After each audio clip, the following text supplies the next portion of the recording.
Hello students, আমার চ্যানেলে তোমাদেরকে স্বাগত। শুরু করছি ক্লাস 12-এর ইতিহাসের থার্ড সেমিস্টারের একটি ক্লাস। তো ইতিহাসের কিন্তু আমি তোমাদের প্রথম অধ্যায় থেকে তিনটি ক্লাস দিয়েছিলাম।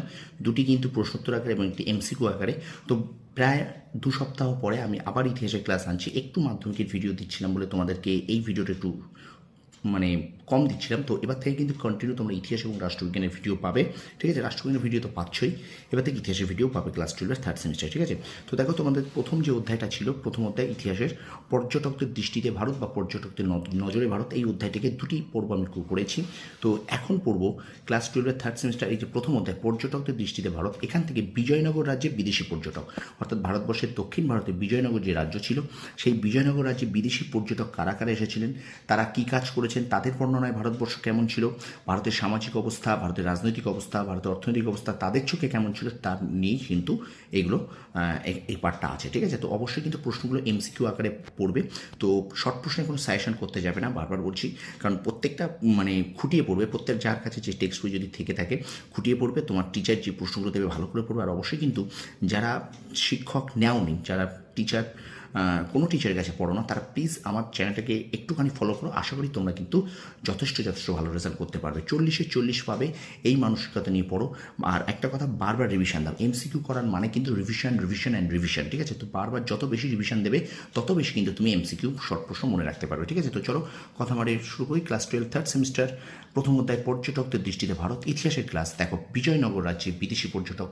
তো চলো শুরু করে দিই, ঠিক আছে? প্রথম প্রশ্ন দেখো, বলছে বিজয়নগর রাজ্যটি কত সালে প্রতিষ্ঠিত হয়? উত্তর হবে 1336 খ্রিস্টাব্দে। 2 নম্বর প্রশ্ন, বিজয়নগরে মোট কটি রাজবংশ ছিল? 4টি, যথা দেখে নাও সঙ্গম বংশ, শালুপ বংশ, তুলুপ বংশ ও আরবিটু বংশ। এই 4টি রাজবংশ কিন্তু বিজয়নগরে ছিল। তো প্রত্যেকটা বংশ কিন্তু মনে রাখবে, 4টে বংশ, ঠিক আছে? পরের প্রশ্ন, বিজয়নগরের প্রথম রাজবংশ কোনটি? সঙ্গম বংশ। 4 নম্বর প্রশ্ন, সঙ্গম বংশের সর্বশ্রেষ্ঠ রাজা বা নরপতি কে ছিলেন? দ্বিতীয় দেবরায়। 5 নম্বর প্রশ্ন, নিকোলো কন্টি কোন দেশের পর্যটক ছিলেন? উত্তর ইতালি। 6 নম্বর প্রশ্ন, নিকোলো কন্টি যখন বিজয়নগরে আসেন তখন বিজয়নগরের রাজা কে ছিলেন? প্রথম দেবরায়। 7 নম্বর, আব্দুর রাজ্জাক কোন দেশের দূত ছিলেন? পারস্য দেশের। আব্দুর রাজ্জাক কত সালে কালিকটে এসেছিলেন? 1442 খ্রিস্টাব্দে। তোমরা সালগুলোকে মনে রাখবে যে বিজয়নগর কত সালে প্রতিষ্ঠিত, এই যে 1336। তারপরে দেখো আব্দুর রাজ্জাক কত সালে কালিকটে এসেছিলেন, এটা কিন্তু 1442। তো প্রত্যেকটা কিন্তু সাল কিন্তু গুরুত্বপূর্ণ, ঠিক আছে? আচ্ছা, আব্দুর রাজ্জাক কালিকটে কার রাজসভায় এসেছিলেন? জামোরিনের রাজসভায়। আব্দুর রাজ্জাকের জন্ম কোথায় হয়? পারস্যের হিরাট শহরে। স্টুডেন্টস, ভিডিওটা যদি ভালো লেগে থাকে অবশ্যই লাইক করবে, কমেন্ট করবে, বন্ধুদের মাঝে বেশি করে শেয়ার করবে। আর যারা নতুন আছে আমার চ্যানেলে, তারা অবশ্যই চ্যানেলটা সাবস্ক্রাইব করো, পাশে থাকা বেল আইকন প্রেস করে রাখো, ঠিক আছে? তো চলো আমরা ভিডিওটা কন্টিনিউ করব। 11 দাগ দেখো, আব্দুর রাজ্জাক কত বছর দক্ষিণ ভারতে ছিলেন? 2 বছর। 12 নম্বর, কোন পর্যটক কালিকটের অধিবাসীদের অদ্ভুত জাতি বলে উল্লেখ করেছেন? আব্দুর রাজ্জাক। বা এমন প্রশ্ন দিতে হবে যে আব্দুর রাজ্জাক কালিকটের অধিবাসীদের কী বলে উল্লেখ করেছেন? অদ্ভুত জাতি, ঠিক আছে? বা আব্দুর রাজ্জাক কোথাকার অধিবাসীদের অদ্ভুত জাতি বলে উল্লেখ করেছেন? কালিকটের। প্রশ্ন কিন্তু ভ্যারাইটিস, এখান থেকে 3টে প্রশ্ন দিতে পারে, ঠিক আছে? বিভিন্নভাবে দিতে পারে। দেখো 13 দাগ, কোথাকার লোকেরা তাদের রাজাকে সামুরি বলে ডাকতেন? কালিকট। কোথাকার লোকেরা তাদের রাজাকে সামুরি বলে ডাকতেন? কালিকট। তাহলে এটার প্রশ্ন আরেকটা আসবে যে কালিকটের লোকেরা তাদের রাজাকে কি বলে ডাকতো? সামুরি বলে ডাকতো। সুতরাং প্রশ্ন যদি ঘুরিয়ে দেয় তাও কিন্তু তোমরা পারবে, ঠিক আছে? তারপর দেখো, বিজয়নগর রাজ্যটি কোন নদীর তীরে অবস্থিত ছিল? তুঙ্গভদ্রা নদীর তীরে অবস্থিত ছিল। 15 দাগ, আব্দুর রাজ্জাক যখন বিজয়নগরে আসেন তখন বিজয়নগরের রাজা কে ছিলেন? দ্বিতীয় দেবরায়। 16 নম্বর, কোন পর্যটকের বর্ণনায় বিজয়নগরের প্রধান উৎসব ছিল মহানবমী? উত্তর হবে আব্দুর রাজ্জাক।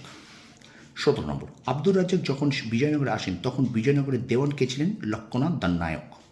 18 নম্বর প্রশ্ন, আব্দুর রাজ্জাকের বর্ণনায় বিজয়নগরের সাধারণ মানুষের প্রধান খাদ্য কী ছিল? ভাত ও মাছ। প্রশ্ন ঘুরিয়েও দিতে পারে যে কোন পর্যটকের বর্ণনায় বিজয়নগরের প্রধান খাদ্য ছিল ভাত ও মাছ? উত্তর হবে আব্দুর রাজ্জাক, ঠিক আছে? তো প্রশ্ন যদি ঘুরিয়ে দেয় তোমরা কিন্তু এগুলো কিন্তু উত্তর দিতে পারো। তো প্রত্যেকটা প্রশ্ন কিন্তু খুব মন দিয়ে দেখবে, মন দিয়ে পড়বে, ঠিক আছে? বারবার রিভিশন দেবে। 19 নম্বর প্রশ্ন, কার বর্ণনা অনুযায়ী বিজয়নগর ছিল পৃথিবীর সেরা শহর? আব্দুর রাজ্জাক। বা আব্দুর রাজ্জাকের মতে পৃথিবীর সেরা শহর কোনটা? বিজয়নগর, ঠিক আছে? পরের প্রশ্ন এবং শেষ প্রশ্ন আজকে, আব্দুর রাজ্জাকের বর্ণনায় বিজয়নগরে কত ধরনের স্বর্ণমুদ্রা তৈরি হতো? 3 ধরনের স্বর্ণমুদ্রা, যথা বরাহ, পর্বত এবং ফনম, ঠিক আছে? বরাহ, পর্তব বরাহ, পর্তব ও ফনব। ঠিক আছে, তো এই 20টা প্রশ্ন তোমরা পর্ব 3 থেকে পেলে।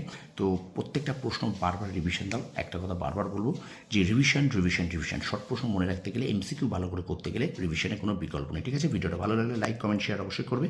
আর আমার চ্যানেল যারা নতুন আছে তারা অবশ্যই চ্যানেলটা সাবস্ক্রাইব করবে আর পাশে থাকবে প্রেস করে রাখবে।